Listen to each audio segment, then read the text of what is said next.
It's the real news. I'm Aaron Mate. At the NATO summit in Brussels, President Trump urged alliance members to pay what he called their fair share.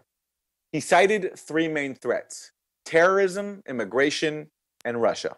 The NATO of the future must include a great focus on terrorism and immigration, as well as threats from Russia and on NATO's eastern and southern borders. These grave security concerns are the same reason that I have been very, very direct with Secretary Stoltenberg and members of the alliance in saying that NATO members must finally contribute their fair share and meet their financial obligations. Trump has come under criticism for declining to openly endorse Article 5, NATO's mutual aid clause. It stipulates that NATO allies come to the other's defense in the event of an attack. While that's been the main focus, there are some critics who say NATO's existence causes the very problems it now faces. David Gibbs is a professor of history at the University of Arizona. Professor Gibbs, welcome. Thank you for having me. Thanks for joining us. So President Trump's comments at NATO are a lot of attention because he declined to openly endorse that mutual aid clause I mentioned, Article 5. That's been the main focus. What do you think we should be talking about when we talk about NATO's role today?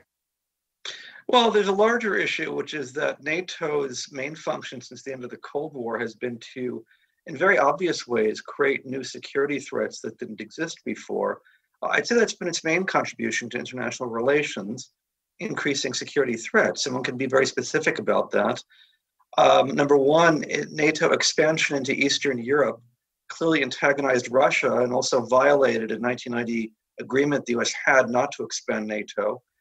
And I'd say is the main factor that triggered the new Cold War the US is now having with Russia, which is extremely dangerous since Russia has 1,000 nuclear warheads. It's also very expensive, by the way, since the new Cold War with Russia is going to be the main factor contributing to US continuing military buildup.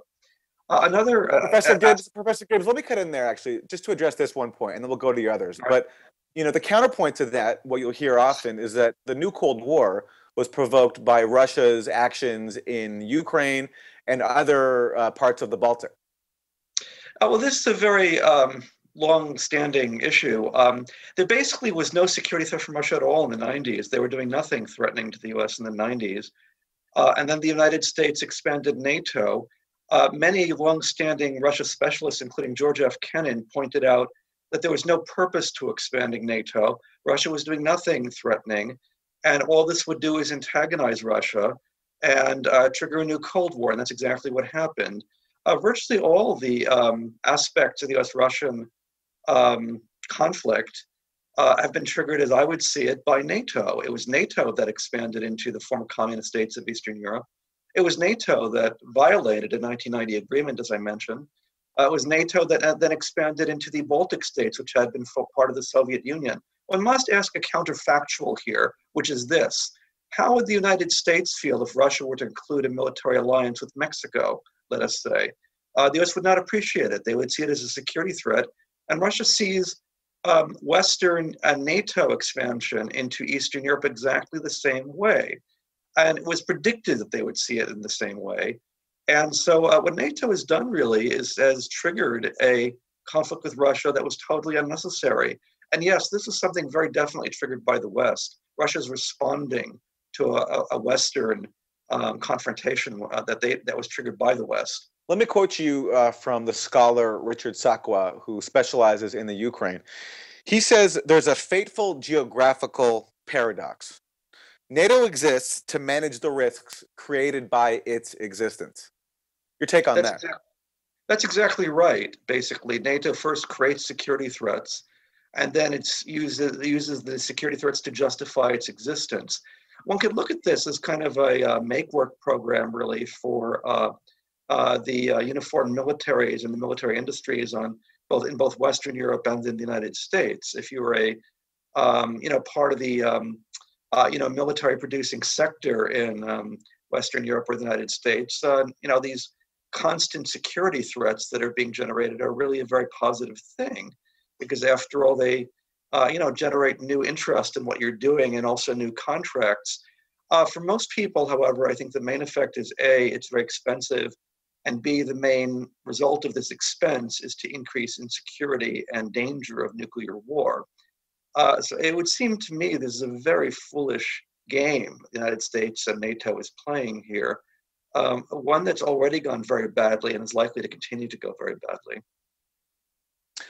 Let's talk about what's currently happening right now between Russia and its neighbors in Europe. There are now hundreds of warplanes participating in military exercises near Russia's border.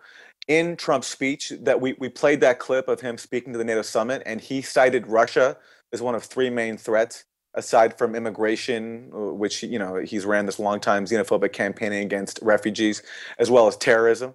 Can you talk about the current state right now of tensions between Russia and NATO in Europe, and your concerns about what threats might escalate in that realm? Well, the main flashpoint here, of course, has been the Ukrainian civil war. And the reason you've had the civil war, well, there are a number of reasons, obviously. One of the principal ones is that there has been a continuing effort by the United States and some Western European states to try and bring the Ukraine into NATO. It's very divisive within the Ukraine because approximately half the population of the Ukraine tends to lean towards Russia, not towards the West. But it's particularly destabilizing from the standpoint of Russia, which would view any effort to bring the Ukraine into NATO as a very immediate security threat, given the very long border that they share. Again, the comparison would be Russia concluding an alliance with Mexico. I think that more than anything else triggered the breakdown of stability within the Ukraine. There are other factors as well. It's very complicated, but I think the effort to bring the Ukraine into NATO, which was totally unnecessary, has in fact triggered insecurity and triggered security threats that didn't really exist before.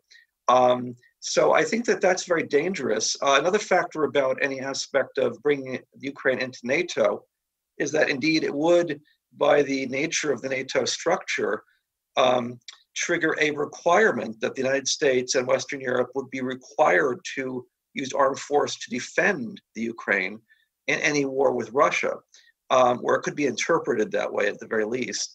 And again, that's extremely dangerous because obviously it could bring the US into direct confrontation with a nuclear-armed Russia. I don't see any gains for anybody from anything like that happening, but that's a real possibility if the Ukraine were to join NATO. And again, that has been on the table formally since 2008. Okay, now let's talk about other contexts in which NATO plays a role or potentially plays a role in internal security threats. There was just this horrible suicide bombing in Manchester. Now, the bomber was born in Britain, but his father trained with Libyan rebels who were heavily involved in the fight against Muammar Gaddafi, and whose power increased in the wake of the NATO-led bombing that overthrew Gaddafi. And the bomber actually trained not only in Libya, but also in Syria. So is there a connection possibly between this Manchester bombing and NATO? Well, there have been a number of reports in the British press indicating multiple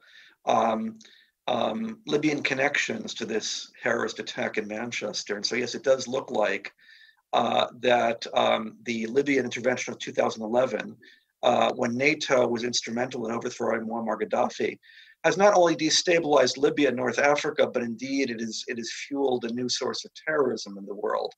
And so, again, you have the perverse situation that NATO supposedly exists to protect the security of its members, has indeed increased the insecurity of its members by destabilizing Libya and generating terrorism. That at least is how this terrorist attack in Manchester is starting to look. I should add there are many cases where this has happened. The United States and its allies overthrew the Taliban in Afghanistan, which is now in its second decade of war.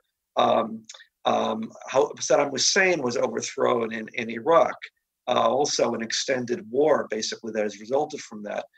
Both of these overthrows, just like the one in Libya, have fueled increased terrorism. ISIS was born, of course, amidst the instability created by the war on terror. And so really, you have an extended series of iterations whereby the United States, and in Libya, NATO more directly, has destabilized countries that were previously stable, and then they become generators of terrorism and insecurity. The existence of NATO makes more likely future situations like this. If you have something like NATO sitting around, you want to use it. There's always a pressure to use it, to do things like regime change. And almost invariably, the regime change makes the situation worse in terms of creating new instability and new insecurity. That, I think, is the main legacy of NATO, is increased insecurity. So given that, what do you think movements should be calling for? Do you think NATO should be abolished? Yes, I think it should be abolished. I think it has no positive function. It really should have been abolished right after the end of the Cold War. Its main function during the Cold War was, of course, to repel prospective Soviet invasion of Western Europe. With the end of the Soviet Union in 1991, NATO literally had no function whatsoever. It should have gone out of business. But the way things work in the real world is that when you get a large bureaucratic institution like NATO, you get a vast series of interest groups built up around it, both in Western Europe and in the United States. And quite naturally, these interest groups lobbied successfully, it would seem, in favor of finding some new function for NATO. So NATO really has been something, again, of a jobs program for a series of vested interest groups. But the cost is being borne by the entire world in terms of the increased insecurity. Also, very high expense. Maintaining NATO is extremely expensive, with no positive results whatsoever. So abolishing NATO, I think, is long overdue. It should have happened in the early 90s. Well, Professor David Gibbs, I want to thank you for joining us. David Gibbs is a professor of history at the University of Arizona. Professor Gibbs, thank you. Thank you. And thank you for joining us on The Real News.